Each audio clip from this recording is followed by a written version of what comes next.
100p. But anyway, Tony. Yeah, I watched Paddy versus Jared Gordon. I was like, God, that's such a close fight, bro. I mean, rewatching it, watching it live, I thought Jared won. Rewatching, I'm like, God, it looks like Jared won, but you could see where he maybe did just enough. So that was Paddy's last fight. So this is a big The whole fight. world wants Tony Ferguson to win. T Ferg versus Paddy. This is gonna be interesting. What's Paddy's best shot in left head kick, you think? His snappy little left head kick. He has a good right hand. I can see him submitting Tony. No. Styles make matchup, boys. I'm I hoping. think this one, I feel like this one's going to be a fun, wild strike fight. I think they're going to stand up and just bang. Everyone's just hoping Tony wins, but also if Paddy wins, that'll be cool too. Because I want to see him still win. He's a character too, and I'm pumped every time he fights. So it's I feel like Paddy might get the job done. I feel like. Dude, the level of people Tony's been fighting. Of course, I want Tony Ferguson to win, and I think he is a good underdog too, because you cannot forget about what he did in MMA. He beat names like Edson Barboza, Cerrone, Anthony Pettis. He beat Kevin Lee. But since the Gaethje fight, he's not the same, and I think he's too old. My problem with Tony Ferguson for that fight, he just got punched too many times on the head throughout his career. I will be honest with you, I think Paddy Pimblett will beat him just because of the age and the damage. And Paddy Pimblett is out for a long time. This is his last chance, and Paddy Pimblett knows that. So I'm pretty sure he did the whole camp focus on beating Tony Ferguson. Tony Ferguson's gone from having the longest win streak in the UFC's lightweight division, the toughest division in all of the sport, to now the longest losing streak in the UFC's lightweight division, okay? Tony needs to believe in himself, but it's easy to say that he's got to truly believe in himself.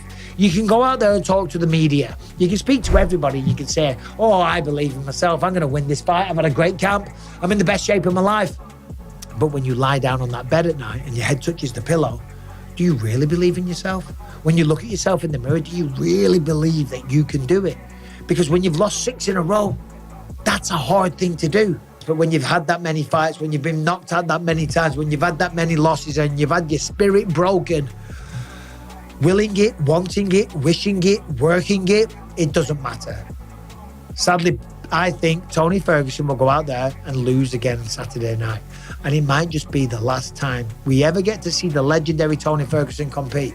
And if that's true, enjoy this. You've got plenty on this card, and I think Tony Ferguson can be one of them.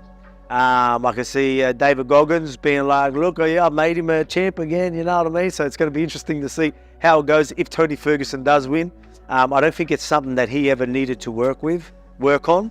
That, someone that can get through one of David Goggins' workouts, it's someone like Tony Ferguson. He's always had that, but you never know. Some inspiration, maybe just a change of the way he's been thinking. You never know what could happen, I guess. But Tony Ferguson, I think, even any day of the year, can still be a difficult matchup for anybody.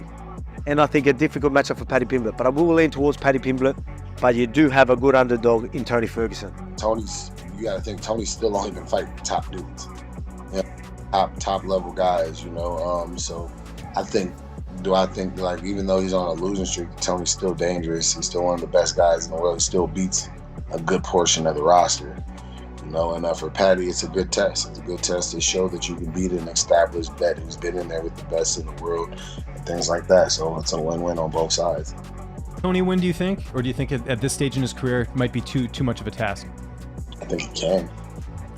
Or if he loses to Tony, he's like, oh, I lost to Tony Ferguson, so where does that put me? So he's going into a lose-lose situation. Now, my gut tells me that Paddy Pimblett is going to win this fight because he's a younger, healthier, he's been on a good win streak, he can take a lot more shots, and he seems younger and more explosive. Now, if you put Prime Tony in there, I think Prime Tony destroys Paddy Pimblett because he hasn't suffered as much damage. But I have to look at this facts that Tony is a little bit older than Paddy Pimblett.